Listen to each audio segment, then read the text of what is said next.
My parents faked a DNA test to teach me a lesson. They told me I wasn't their biological son. My sister, ignoring my pleas, was determined to throw me in a mental hospital. And my beloved fiancée, she not only watched with cold eyes but used her connections to make sure I suffered every kind of torment inside. 5 years. 5 years and I finally learned my lesson. So, why do they suddenly want me to go back to being the spoiled, arrogant brat I used to be? Ryan, what's with the Mr. Big Shot act again? It's late. Why aren't you home? Are you trying to make us all worry about you on purpose? My sister, Ashley's voice blasted from the phone. After 5 years, the Miller family finally arranged for me to be released. Because today's Brandon's birthday, he said he was willing to give me a chance to apologize. Then, Dad took the phone. I know you resent us putting you in the crazy house, but who told you to be such a bully to Brandon? We did it for your own good. Ashley chimed in. Exactly, and we got you out now, didn't we? What more do you want? They kept nagging me. Half an hour later, after they finished lecturing, they started asking where I was. Where are you right now? We'll send a car to pick you up. This time, be good. Don't go wandering around again. I swallowed hard, my voice extremely hoarse. The hospital. Yeah, I'd been waiting here, from day to night, without moving.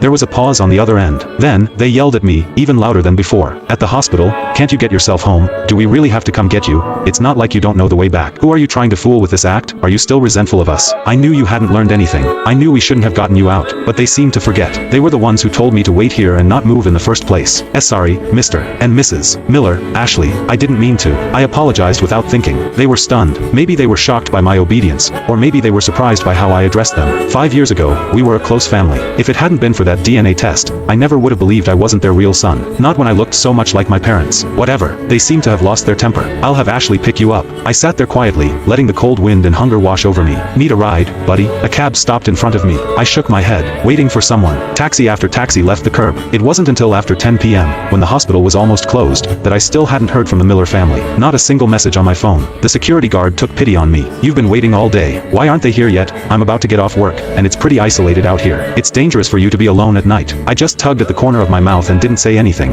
I'd waited 5 years. What's one more day? The guard sighed. He got some water and a sandwich for me. Seeing I was alone and in danger, he stayed late to keep me company. Thanks, man. I ate the sandwich obediently. This was the best birthday I'd had in 5 years. In the end, the Miller's car never came. The security guard gave me a ride. It was after midnight when I got back to the Miller's house. My phone still had no messages. The lights of the house were shining bright, and you could hear the laughter and chatter from outside. I didn't question them. If the maid hadn't opened the door, I might have stayed outside forever. Wow, what happened to you? You look terrible. Your clothes are all dirty. Ashley burst out as soon as she saw me. Mom didn't seem to believe it either. Ryan, have you lost a lot of weight? Why, in just 5 years, had I gone from a somewhat beefy young man to someone who barely weighed 80 pounds? Dad's eyes showed a hint of pity. He immediately told the housekeeper to cook something for me to eat. We were going to pick you up, but Brandon wasn't feeling well, so I knew. This was their special way of making amends. They could neglect me, put me down, and not have to worry about whether I was sad. Afterwards, they'd give me a treat to make me forget the pain.